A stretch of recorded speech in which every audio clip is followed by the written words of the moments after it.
Mesdames et messieurs, bonsoir. Nous n'allons pas abuser de votre temps pour vous présenter l'association Guinée Humanitaire. Avant de préparer cette conférence débat, nous allons procéder maintenant à la présentation de l'équipe et des invités. Sur ce, nous allons procéder immédiatement.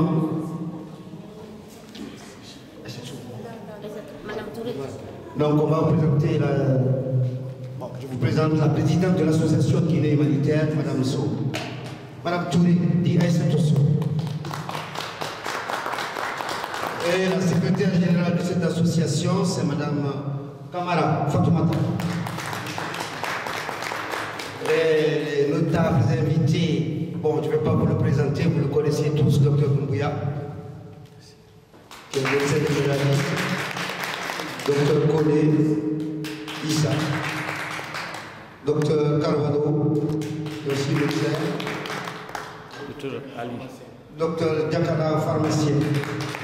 Bon, je ne me présente pas, c'est Dr Kumbassa. Donc, on va laisser la parole maintenant au secrétaire général qui a un plan de travail. Donc, sur ce, je passe le micro.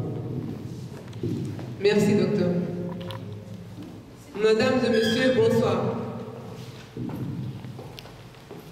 Avant de commencer, je vais vous demander de vous joindre à nous pour garder une minute de silence à la mémoire des 11 officiers guinéens morts à la suite d'une crash d'avion à 65 km de Moromia.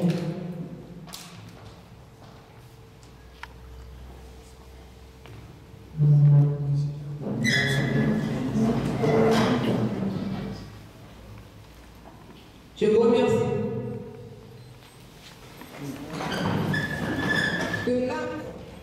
Nous sommes là donc ce soir pour fêter l'anniversaire de l'association Guinée Humanitaire qui sera soldée par une conférence.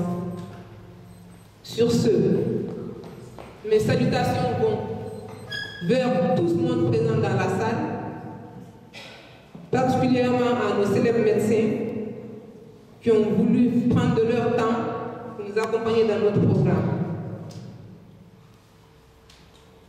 Je remercie le consul du Sénégal, même s'il n'est pas parmi nous, il est de cœur avec nous, le consul du Burkina, le directeur de la Banque Bois, M. Babacar Ba, le directeur de BDE, M. Doumbia, le directeur de l'assurance Mutuelle France, M. Ali, et tous ceux qui, de près ou de loin, ont contribué à l'épanouissement de cette association. Vive la Guinée, vive l'Afrique, vive la France, et que la paix revienne au Mali. Je vous remercie.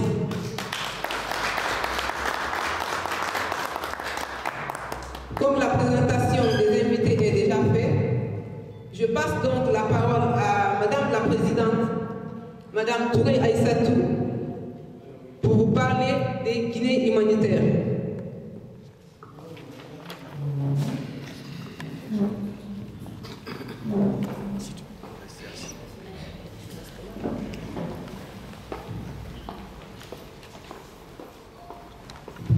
Merci, Madame la secrétaire. Micro. Micro. Bonjour. Bonjour, mesdames, messieurs. Je m'appelle Aïssatou Touré Nesso. C'est un réel plaisir pour moi, à ma qualité de présidente, d'être devant vous cet après-midi pour vous présenter notre jeune association Guinée humanitaire. En effet, c'est une occasion unique de partager un moment agréable tout en apportant les raisons de la naissance de cette association qui est le fruit d'une très longue analyse de la situation socio-sanitaire générale qui prévaut en République de Guinée, notre pays.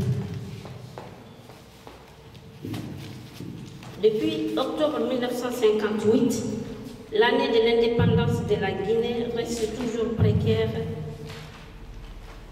et préoccupante. L'absence de la vision et de projets viables, la concertation et la coordination sanitaire nationale entre les différents acteurs publics et privés représentent des obstacles sérieux relatifs à la mise en œuvre d'un projet fiable pour un décollage effectif de la situation sanitaire de notre pays.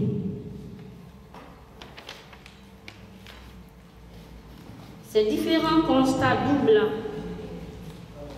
par l'insalubrité des hôpitaux publics et le manque de canaux pour évacuer les eaux usées engendrent la prolifération d'insectes tels que les moustiques et expose la population guinéenne à toutes les formes d'épidémies tropicales.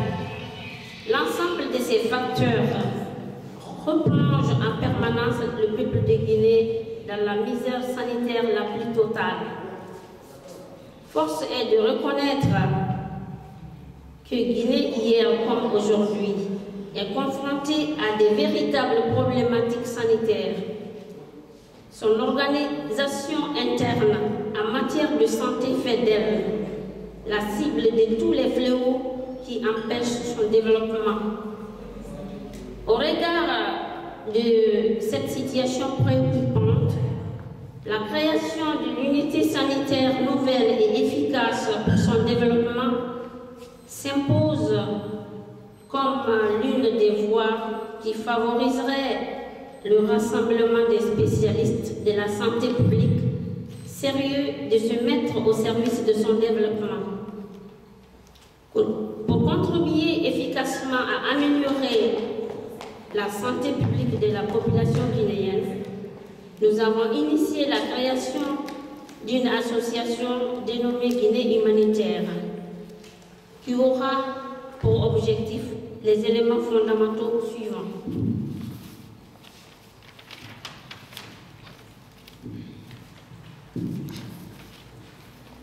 Objectif, c'est de mettre en place des structures en charge de la formation des professionnels de la santé, tels que les ergothérapeutes, les aides-soignantes, des physiothérapeutes et les sages-femmes.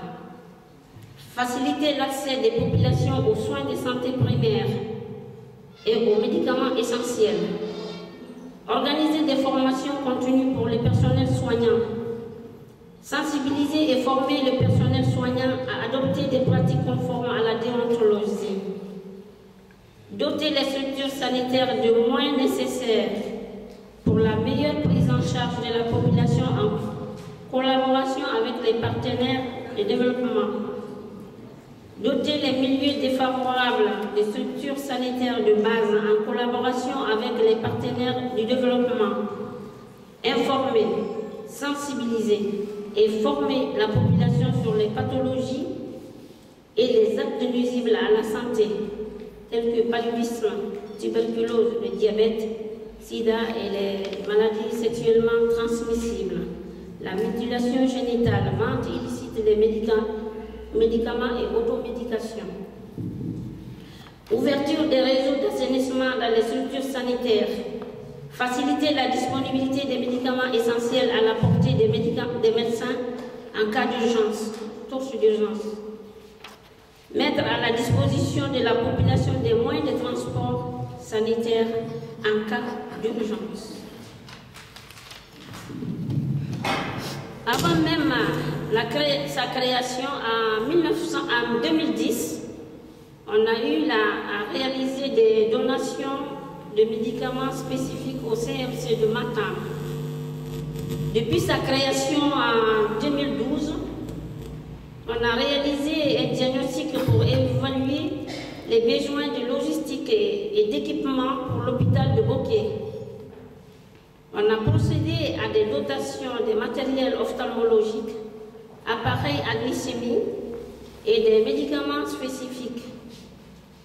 Ce qui s'est couronné par la signature d'une convention entre notre association et les dirigeants de l'hôpital de Boké et également le CNT, le Conseil national de la transition. Le programme en 2013 est d'œuvrer pour trouver les fonds nécessaires pour rénover et équiper notre hôpital régional de Boké. C'est pourquoi je lance un appel pressant à toutes les bonnes volontés de tous les horizons, sans exception, médecins, laborantins, pharmaciens, infirmiers, que sais-je encore, de soutenir les efforts d'épanouissement de notre association pour le bien de la santé guinéenne en particulier, mais surtout de celle africaine en général.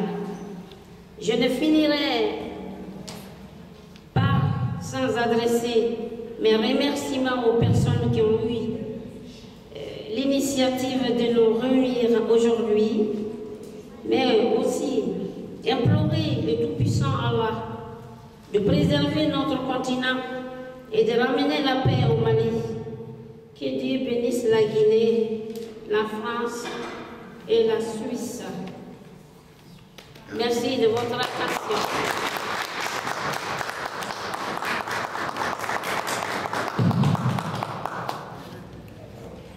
Nous sommes là donc ce soir pour fêter l'anniversaire de l'association Guinée humanitaire, qui sera soldée par une conférence. Sur ce, mes salutations vont vers tout le monde présent dans la salle, particulièrement à nos célèbres médecins qui ont voulu prendre de leur temps pour nous accompagner dans notre programme. Je remercie le consul du Sénégal, même s'il n'est pas parmi nous, il est de cœur avec nous, le consul du Burkina, le directeur de la Banque Bois, M. Babacar Ba, le directeur de BDE, M. Doumbouya, le directeur de l'assurance Mutuelle France, M.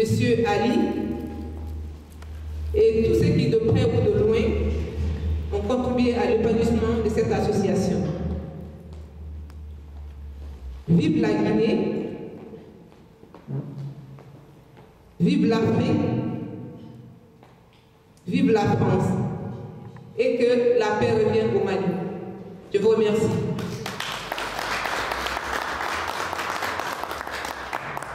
Comme la présentation des invités est déjà faite, je passe donc la parole à Madame la Présidente, Madame Touré Aïssatou, pour vous parler des Guinées humanitaires.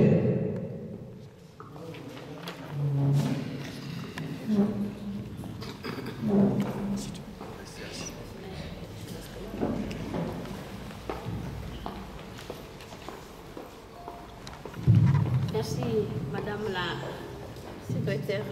Micro. Micro. Bonjour. Bonjour, mesdames, messieurs. Je m'appelle Aïssatou Touré Nesso. C'est un réel plaisir pour moi, à ma qualité de présidente, d'être devant vous cet après-midi pour vous présenter notre jeune association Guinée humanitaire.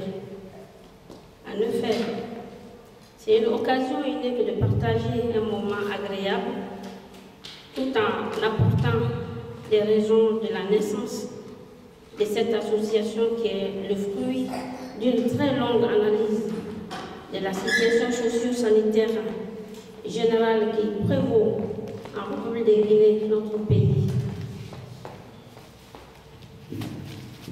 Depuis octobre 1958, l'année de l'indépendance de la Guinée reste toujours précaire et préoccupante.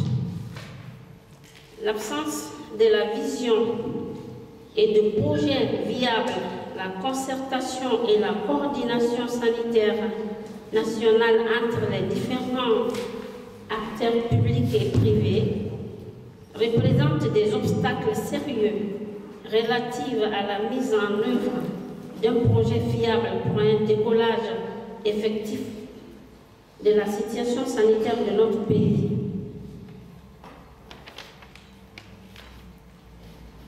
Ces différents constats doublent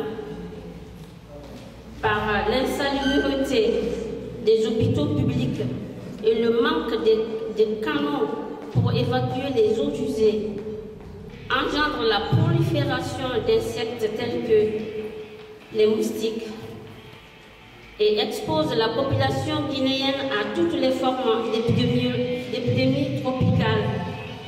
L'ensemble de ces facteurs replonge en permanence le peuple de Guinée dans la misère sanitaire la plus totale. Force est de reconnaître que Guinée, hier comme aujourd'hui, est confrontée à des véritables problématiques sanitaires. Son organisation interne en matière de santé fait d'elle la cible de tous les fléaux qui empêchent son développement. Au regard de cette situation préoccupante, la création d'une unité sanitaire nouvelle et efficace pour son développement s'impose comme l'une des voies qui favoriserait le rassemblement des spécialistes de la santé publique sérieux de se mettre au service de son développement. Pour contribuer efficacement à améliorer la santé publique de la population guinéenne, nous avons initié la création d'une association dénommée Guinée humanitaire qui aura pour objectif les éléments fondamentaux suivants.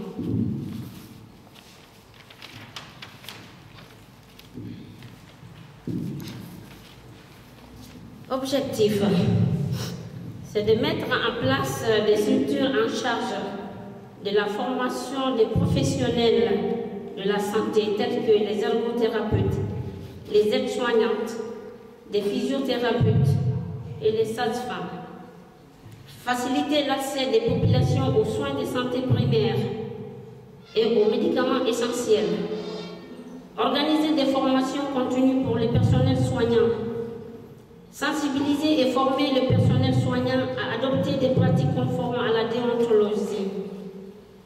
Doter les structures sanitaires de moyens nécessaires pour la meilleure prise en charge de la population en collaboration avec les partenaires de développement. Doter les milieux défavorables des structures sanitaires de base en collaboration avec les partenaires du développement. Informer, sensibiliser et former la population sur les pathologies et les actes nuisibles à la santé, tels que paludisme, tuberculose, le diabète, sida et les maladies sexuellement transmissibles, la mutilation génitale, vente illicite des médicaments et automédication. Ouverture des réseaux d'assainissement dans les structures sanitaires. Faciliter la disponibilité des médicaments essentiels à la portée des médecins en cas d'urgence, touche d'urgence. Mettre à la disposition de la population des moyens de transport sanitaire en cas d'urgence. Avant même sa création en 2010, on a eu à réaliser des donations de médicaments spécifiques au CMC de Matam. Depuis sa création en 2012, on a réalisé un diagnostic pour évaluer les besoins de logistique et d'équipement pour l'hôpital de Boké. On a procédé à des dotations de matériel ophtalmologique, appareils à glycémie et des médicaments spécifiques. Ce qui s'est couronné par la signature d'une convention entre notre association et les dirigeants de l'hôpital de Boké et également le CNT, le Conseil national de la transition. Le programme en 2013 est d'œuvrer pour trouver les fonds nécessaires pour rénover et équiper notre hôpital régional de Boké. C'est pourquoi je lance un appel pressant à toutes les bonnes volontés de tous les horizons, sans exception, médecins, laborantins, pharmaciens, infirmiers, que sais-je encore, de soutenir les efforts d'épanouissement de notre association pour le bien de la santé guinéenne en particulier, mais surtout de celle africaine en général.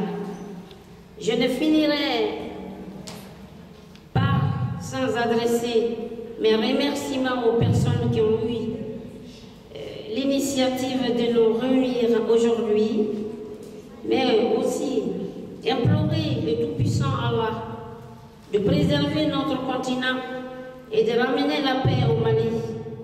Que Dieu bénisse la Guinée, la France et la Suisse. Merci de votre attention.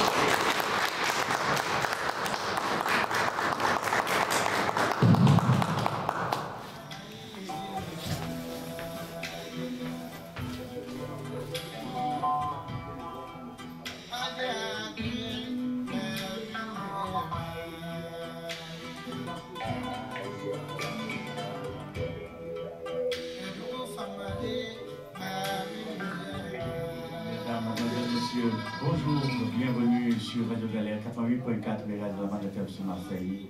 Encore, nous remercions tous nos auditeurs et auditrices qui nous accompagnent au-delà des frontières Et c'est vrai que Étienne n'est pas là, M. Tony a bien assuré.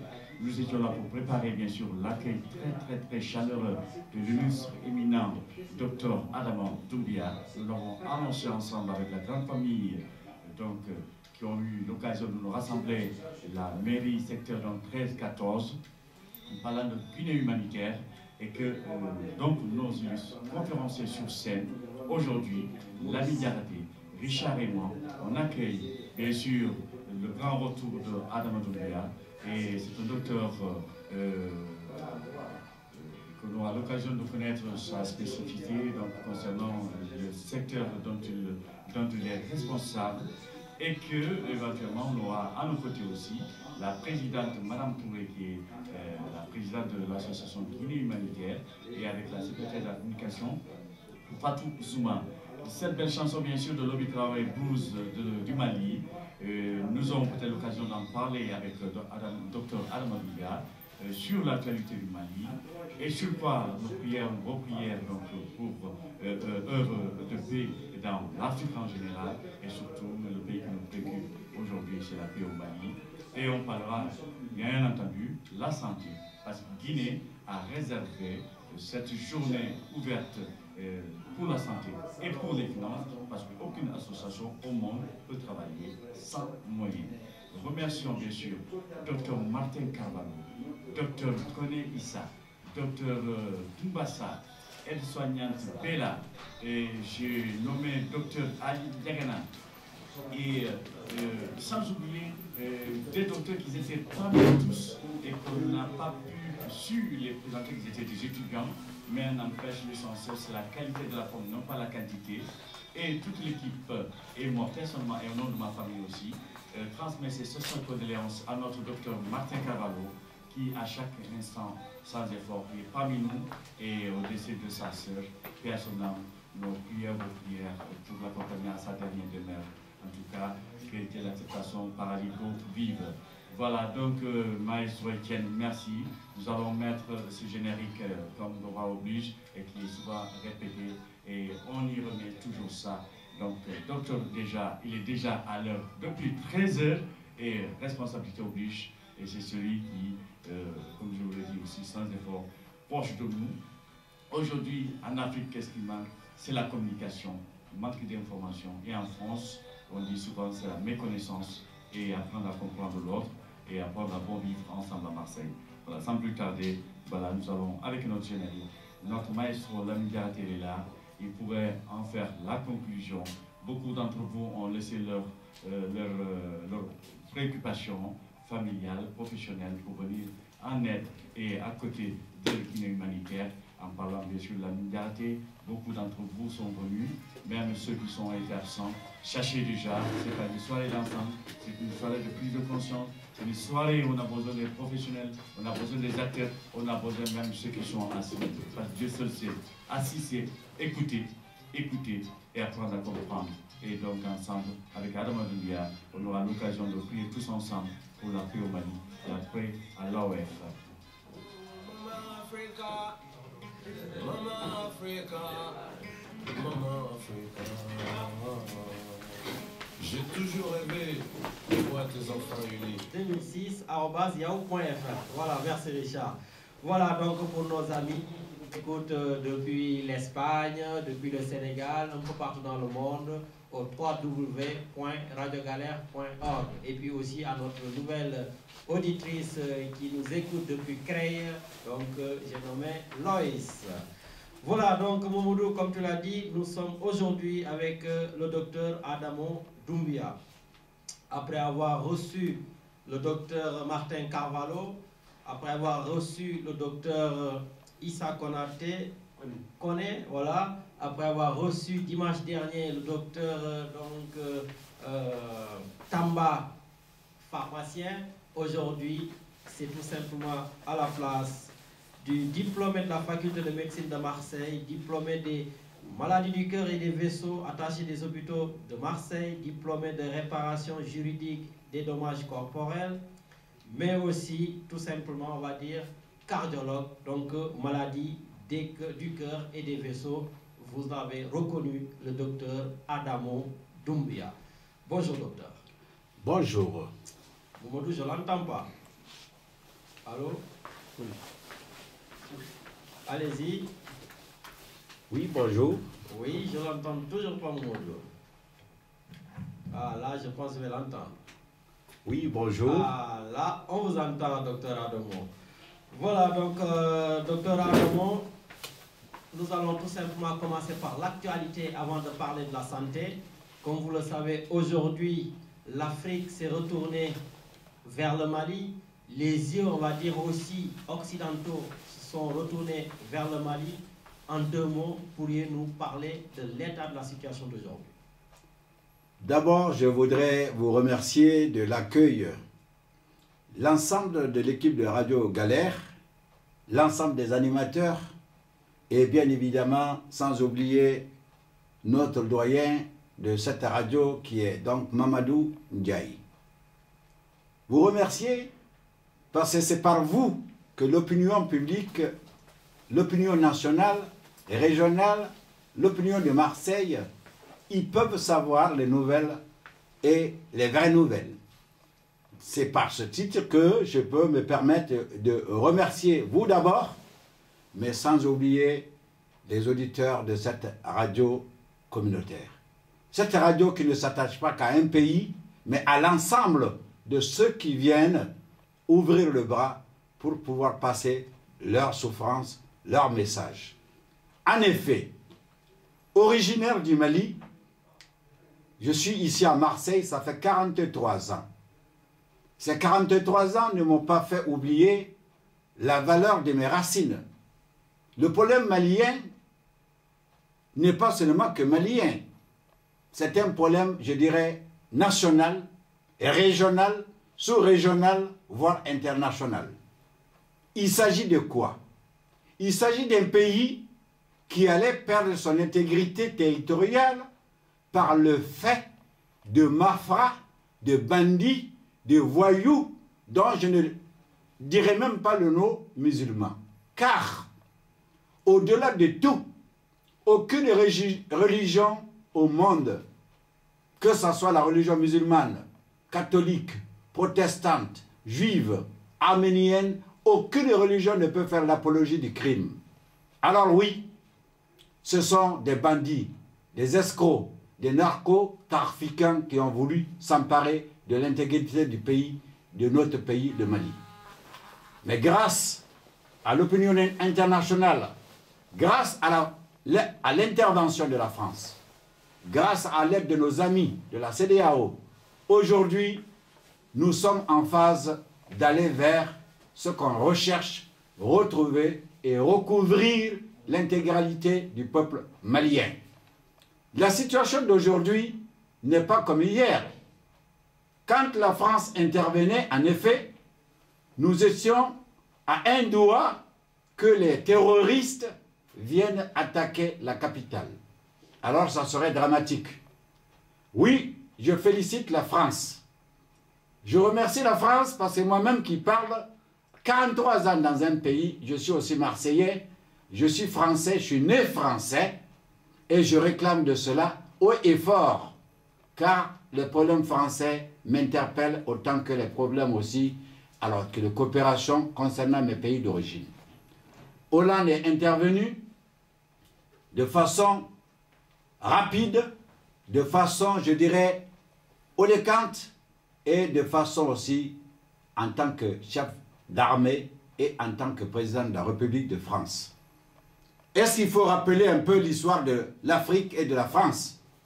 Mais avant que vous nous rappeliez peut-être cette histoire, j'aimerais quand même qu'on explique un tout petit peu à nos auditeurs ce qui s'est réellement passé. Parce que quand même, c'est vrai, on en parle beaucoup. Là, je vous ai entendu parler de bandits, de narcotrafiquants.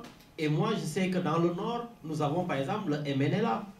Et le MNLA, donc, comme vous le savez, qui est un mouvement de libération des Touaregs, peut-être qu'ils se sont affiliés avec, on va dire, l'ACMI ou le Moujao. Donc, ce n'est pas tous quand même des narcotrafiquants ou tout simplement des bandits. Je suis tout à fait d'accord avec vous. Effectivement, c'est l'alliance entre le MLA, dont je vais dire un mot. nous sommes en France ici, nous sommes à Marseille. Est-ce que Marseille peut se prétendre dire qu'il veut son indépendance dans la France? Alors en ce moment-là, pour moi, le MLA n'a pas de raison d'exister. On ne peut pas, une partie d'un continent, c'est-à-dire d'un pays reconnu internationalement, ne peut pas se prévaloir, dire oui, je veux mon indépendance. C'est comme alors, si les Bretons en France demandaient leur indépendance. Maintenant, je vais aller plus loin.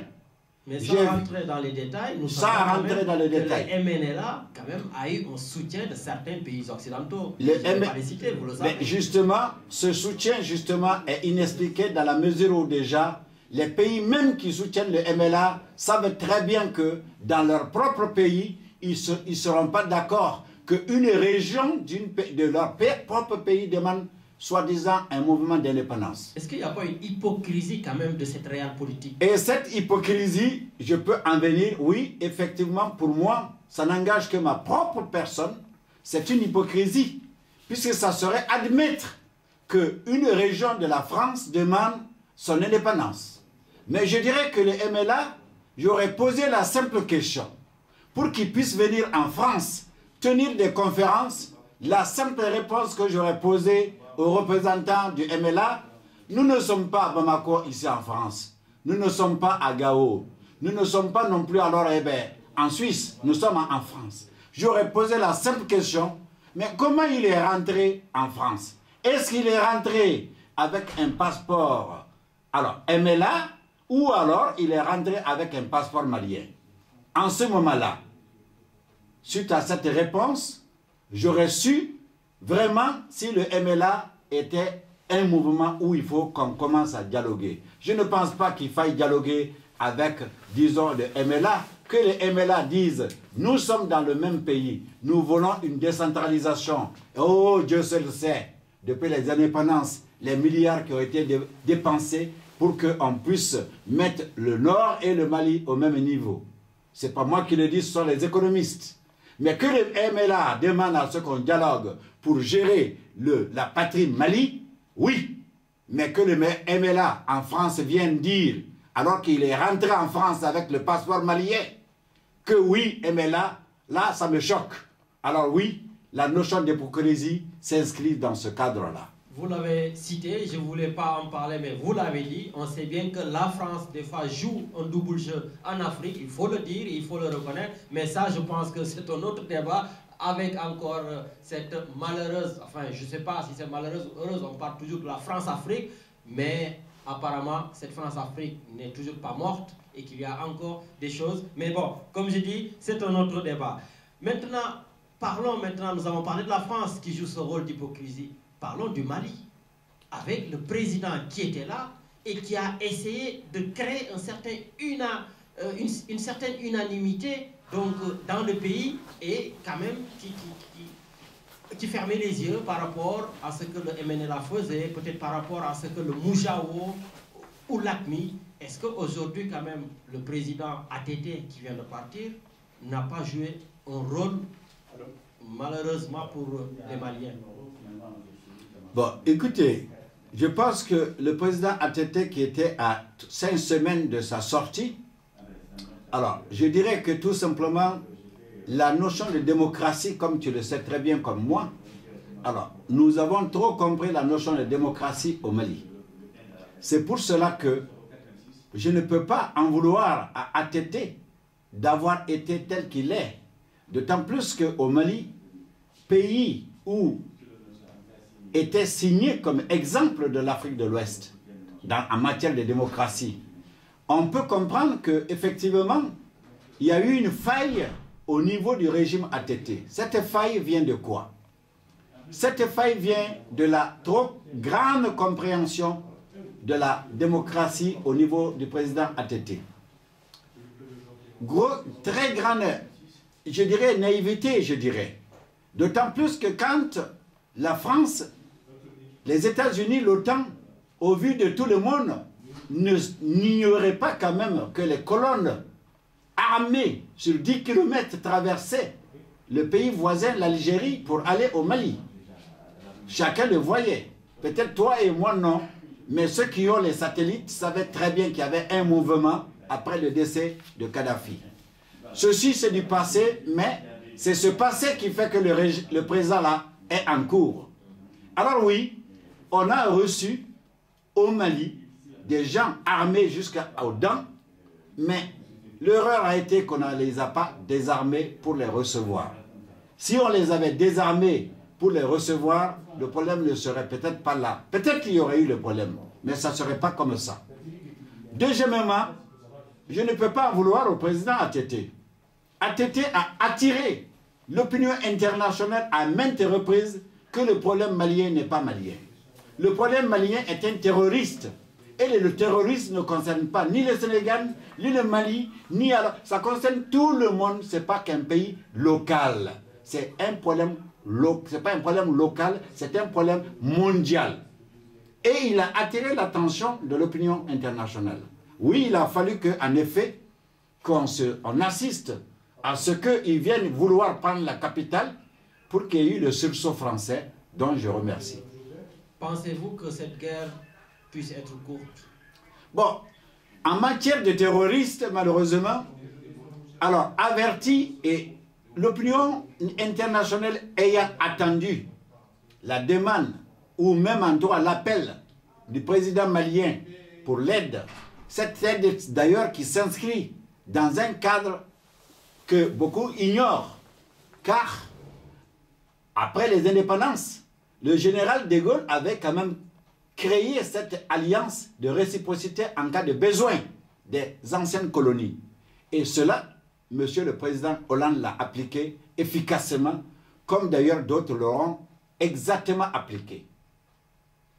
Merci, M. Doumbia, pour en tout cas cette première partie d'introduction pour nous amener des éclairages sur la situation du Mali. Momodou, je te demande une toute petite pause musicale avant de revenir avec le docteur Adamo Doumbia sur le plateau pour en parler. Merci, Maestro. Merci, docteur, pour ces soins et ces éclaircissements.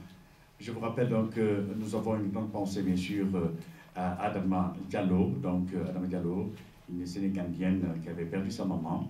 Sincères condoléances pour elle et pour sa grande famille. Nous serions à ses côtés des sacrifices donc à la mosquée Bilal tout à l'heure donc vers 16h. Et une pensée, bien sûr, à notre ami Diallo, décès de sa maman que je viens de prendre en cours. Donc, sincères condoléances à lui, particulièrement donc à sa famille. Donc, que la terre soit légère. Nous prions vos prières pour que Dieu l'accepte, bien sûr, à son paradis d'eau vive. Voilà, je vous rappelle quand même un numéro de téléphone pour nos internautes, nos amis de la localité et tous ceux qui nous animent chaque dimanche, comme le maestro Moïse Kouaté. Le numéro 04 91 08 28 15, éventuellement, il y a ce petit problème, mais il y a un numéro que vous pouvez nous rejoindre et pour passer à l'antenne pour vos questions-réponses, pour la santé et pour ce qui s'est passé dans la Guinée humanitaire et une part, bien sûr, de répondre certains besoins de ce qui se passe au Mali. En tout cas, prions, ce n'est pas un débat. Prions pour que le Mali retrouve sa souveraineté totale et la paix durable, et non pas la paix politique. 04 26 78 12 85, pas le nouveau numéro, mais sur ce numéro, vous pouvez nous attendre pour passer en l'antenne. Voilà, sur quoi prochainement nous aurons l'occasion de rétablir ce numéro qui vous a été toujours annoncé par Maestro, Lamine et Richard. Voilà, une pause musicale pour vous rappeler. Mali, c'est le pays de Soundiata Keïta, enfant buffle, c'est le pays où éventuellement, depuis millénaires, ces 12 portes gorgent énormément de secrets. Et c'est là aussi l'Empire du Soudan, c'est là où est partie la subdivision des pays pour rejoindre le Mali, le Gambie, la Sierra Leone, le Libéria, le Niger, le Tchad, etc. etc. Donc, je pense que quand un chef est présent, il est ridicule de bêler sa passe. Doumbia connaît bien son pays, connaît son histoire. Mais le Mali, il est chargé d'histoire. Et là, rien ne sera comme avant. Je pense qu'on peut tout changer les mentalités des gens. Et si on n'est pas invité, on ne vient pas déranger si on ne veut pas être dérangé. Merci.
Et comme on dit souvent, Dieu est clément, le pardon divin et l'erreur humaine.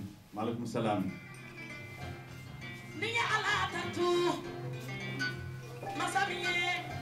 Combien je vous rappelle l'histoire vocale sur le passé de Dieu souvent dans la République malienne.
Dugu tekeni dugu tigite. Jamana tekeni jamana tigite. Yani nanga jamana tigi wali nyumado. Ka foli di place ko bawre na musoma kunis. Ça va, docteur? Alhamdulillah. Merci d'être venu. C'est normal. Moi, j'ai travaillé ce matin. Ah oui. Et le dimanche matin, j'ai fini un peu tard. Je viens directement du travail comme ça.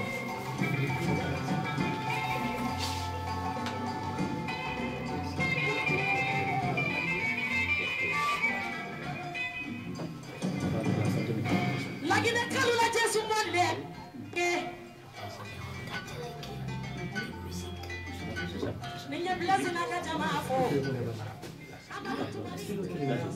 Merci Richard d'être toujours présent bien sûr à cette équipe. Sans vous, je ne travaille pas. Voilà.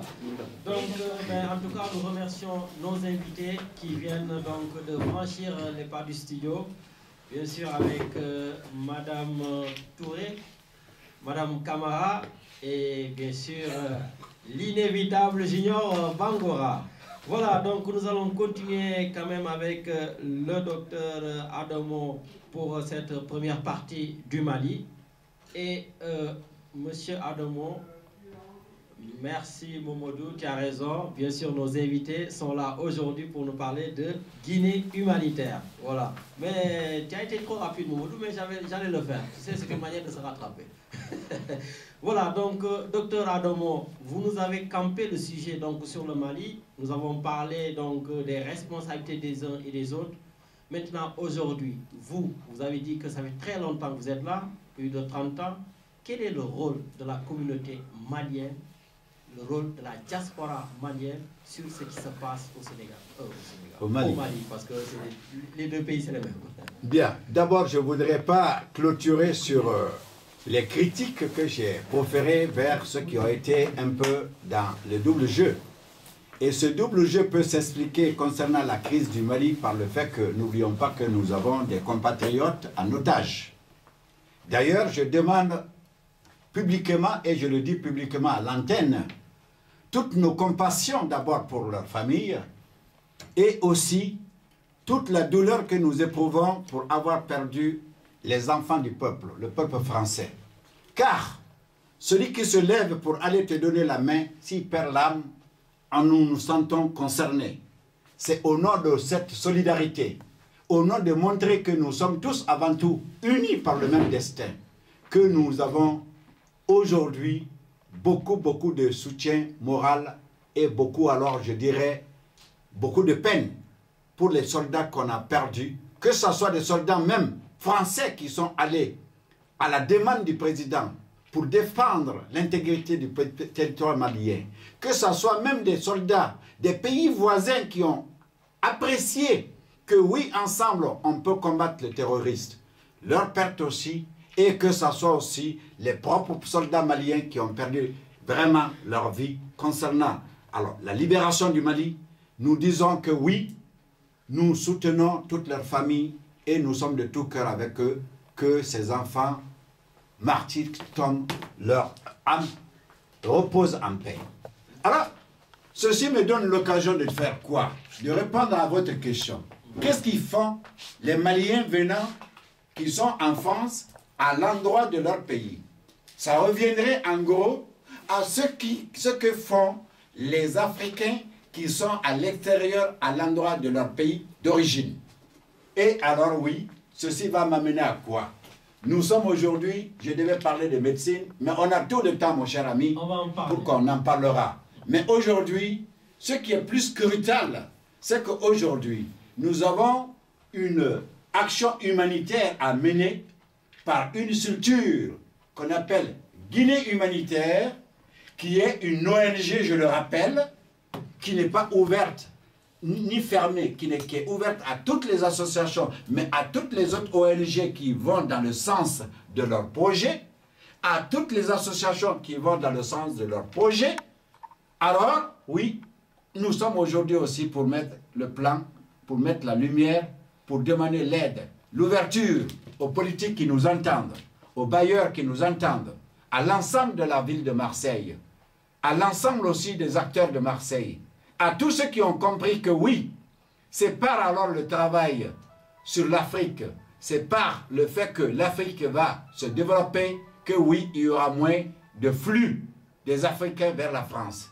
Oui, quand l'Afrique va être développée, il y aura moins de flux de ces pays qui sont dans le besoin, qui sont dans la famine, vers les pays qui ne sont pas dans le cas. Alors oui, nous parlons de Guinée humanitaire et je vais vous laisser continuer dans ce sens. Quant à moi-même, modestement, j'exprime avec tout mon cœur que nous, médecins, nos aides ne manqueront jamais à cette structure qu'on a vu naître. Pourquoi? Le problème guinéen est sénégalais, le problème sénégalais est malien, le problème malien est mauritanien, le problème mauritanien est tchadien, le problème tchadien aussi est aussi béninois, etc., etc. Ça regroupe, comme l'a dit votre illustre animateur Mamadou Ndiaye, qui est un historien de la connaissance de l'Afrique. En effet, le Manding, c'est tout cela. Oui, nous sommes là pour Guinée humanitaire et je laisse l'antenne à ce qu'on puisse discuter de cela. Quant à la médecine, ça viendra.